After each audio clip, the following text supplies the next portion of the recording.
Hello and welcome to Retro Reviews, my channel where I review my favorite retro video games of all time, as well as some modern releases I have recently finished. Today, the retro game I want to look at is from the Game Boy Advance era, that is Castlevania Circle of the Moon. This was the first for the Game Boy Advance games, and it's a pretty solid outing, all things considered. There are some gripes that I have with it, but it overall is a very fun experience, and a great showcase of what the Castlevania, like Metroidvania style, where it really excels. So I want to talk about my favorite things about Circle of the Moon, and some of the things I felt like didn't work, especially after playing Aria of Sorrow. I kind of played these out of order. I should have played Circle of the Moon first, and then Harmony of Dissonance, and then Aria of Sorrow. Started with Aria of Sorrow, replaying them, and yeah, I'm trying not to be biased here. You know, start back. This was the first one to come out in the Game Boy Advance. Let's get into some of the things that it does very well. First and foremost, you play as a vampire hunter with his friend, your buddy, and you both have a master who is teaching you how to utilize the whip and everything, and you are going to go and slay Dracula, or stop him from becoming resurrected.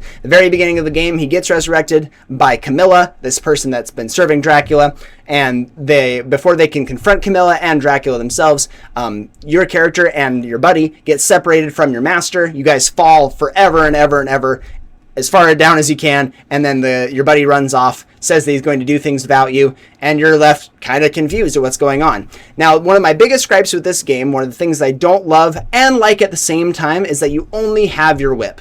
This is kind of classic Castlevania here. You have just the whip weapon, you don't upgrade it, you don't change it out for anything. You just have the whip the whole time, and that's fine. There are other ways to modify what the whip does, which is cool, in the form of these cards that you get, similar to if you watched my Aria of Sorrow video, or if you've played that one recently. It has like a system for utilizing different damage abilities and stuff like that. You have the card system that changes the way your whip interacts with things, but otherwise, you just have this one long-range weapon. You don't have the option, like in Aria of Sorrow, to do a shorthand weapon that goes really fast, or a big sweeping weapon that has more end lag. You just have the whip. And for the most part, it works really, really well. There were some times where I felt like the whip was not doing the job. It wasn't hitting hitboxes the way it needs to. So I got frustrated at the very beginning, almost only at the very beginning with the whip. After you figure out some of the controls and everything, the whip becomes pretty useful throughout the entirety of the game. And I think it's nice that they built it around just this one weapon, especially as a first try on the Game Boy Advance. I think it overall works more than it doesn't. So if you like having weapon customization, this one's definitely not the one for you. This is also a non-canon entry into the series, although it was introduced as a canon one. The series creator retconned it later on and said, nah, this one's not canon. Angered a couple people, but I won't get into the weeds on that one. So if you like the variety that you can have in some of the Castlevania games, the 2D side-scrolling ones, this one's probably not going to be as much for you. But like I said, you have different ways to modify what the whip does in the form of cards. Killing certain enemies has a chance to drop a card. And if you match two cards, you have like two rows of cards that you can utilize, and pairing two of them together will give you certain effects. So for instance, I think one of the earliest ones you get is a flame whip that you can do, and it drains your mana bar that you can do. You also have your typical weapons that you have that you cycle through as you like destroy candles and fires and stuff like that, where you can get like the axe and the holy water and everything. Those take up your heart points. So you have your MP that takes up like your fire on your whip here, or you have stuff that can like turn enemies to stone if you get the right card. Change your whip to like vines and does like nature damage. The damage type itself is relevant for this game. Some enemies have certain weaknesses. You'll find ice enemies later on in the game. Obviously the fire whip's going to do very well against them. You have plant-based enemies that the plant whip's not going to do well against them. You have some stone enemies that your stone whip's going to do absolutely nothing. So it's a kind of a trade-off of which combinations you want to get. And again, they drop at random, so you have to kind of grind enemies if you want to get the right combinations, or if you want to find every single secret in the game. To get to certain areas, you have to either wait until you have a certain upgrade, or you have to get the thing that turns enemies to stone, which is a very valuable one. If it's about to kill an enemy, instead it will turn them to stone, you can jump on top of them, and then you can get to places that you normally wouldn't be able to do. At the very beginning of the game, you don't have any abilities. You're just this vampire hunter walking around. And I say walking because you are literally only walking at the very beginning of this game. You can slide on the ground to do damage to like enemies that are too low for your whip. But that's it. You're just walking around. And very fortunately, shortly after this, you find the item that lets you run. I thought this game was going to be a huge slog from the beginning because of how slow it feels at the very, very beginning. But fortunately, that goes away pretty quickly. It kind of gives you a chance to get your bearings. Once you get those boots, you just double tap to run. It's kind of cumbersome to be double tapping to run every single time you want to get some momentum to jump over a gap or something, but you get used to it and it doesn't become a big problem. But I will say movement in this game feels a little bit more stale than the other entries in this series, like the Game Boy Advance era, and in the other Castlevania side-scrollers as well. But again, you get these boots, you'll get something like a double jump later on, you'll be able to like fling yourself up into the air at the very late stages of the game. You have tons of ways to customize your whip. Like I said before, you have tons of these little heart using up items like the axe and I found myself always gravitating toward the holy water, getting the fire on the ground, doing damage over time. I really like that one.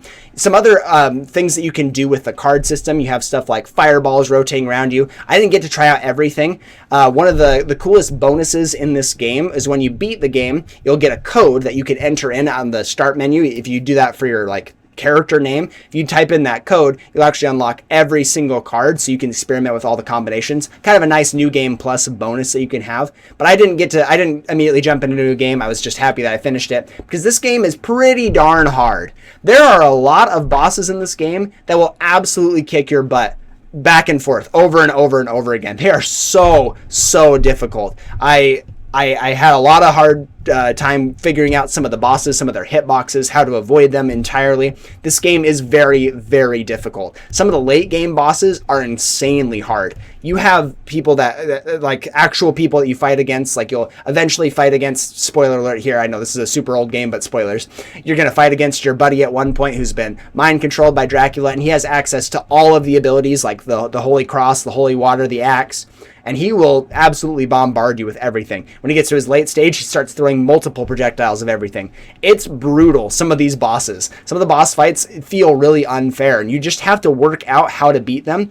And then even then, when you have every little piece of the puzzle, the final boss is so excruciatingly difficult, it took me probably about 100 tries. It was that crazy because he does so much damage. You have to make sure you are grinding and leveling up and finding as many secrets as you possibly can if you want to stand a chance at even beating the end game bosses. There's also a bonus area that you can get to. You can skip it entirely, but it's absolutely worth your time. It gives you some nice gear and stuff. It's like an arena area where you can battle really tough opponents. You have to go through waves, and you have to make sure that you're utilizing your resources correctly, and you have to just make sure that you are staying as healthy as possible because you don't regenerate your HP. It's brutal. This game is really fun. It has a lot of fun things, but I will say that it is insanely hard. So this is one that I would recommend if you're a big Castlevania fan, or if you like just the Game Boy Advance era of games. You should play Circle of the Moon. It's fun. You will have a great time with it. It's just brutally difficult. You might not make it all the way to the end. And if you do, it's because you're putting in some time grinding against enemies to level up, or you're just grinding those bosses and just doing your very best to not die. Some of them are absolutely atrocious in how hard they are. Even getting some of the best gear in the game and putting it on my guy and leveling him up as much as possible, I still struggled with a lot of these bosses. You might just have to brute force it and bang your head against the wall as many times as you can to beat these bosses. But overall, I really enjoy Circle of the Moon. I think it has an interesting story. I think your character is pretty cool. I like that you have to face off against your buddy. You have to fight against Camilla, who's very terrifying, and then Dracula at the very end. It's all in all a great Castlevania game that if you have the patience for it and the ability to overcome some of these really tough trials, it's absolutely worth your time. I'm going to give Circle of the Moon a gold ranking. Thank you so much for watching, and I'll see you on the next one.